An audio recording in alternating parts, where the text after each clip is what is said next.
may eksenang bihira mong makita sa politika.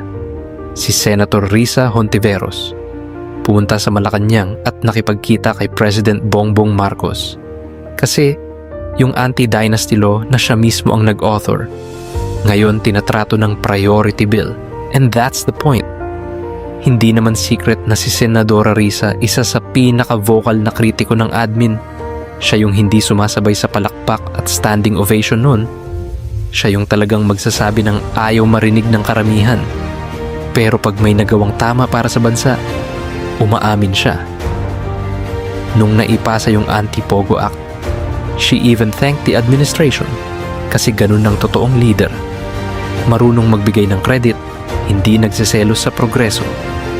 Ngayon, imbes na puro ingay lang sa labas, umupo siya mismo sa harap ng Pangulo para itulak yung reformang tingin niya kailangan ng bansa.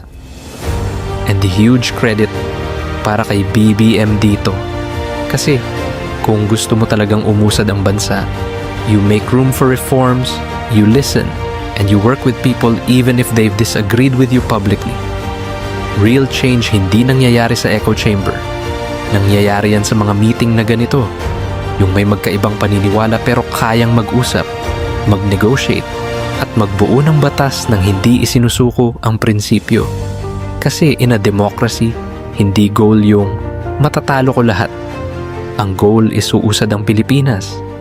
Kahit pumasok ka sa room na hindi lahat kakampi mo,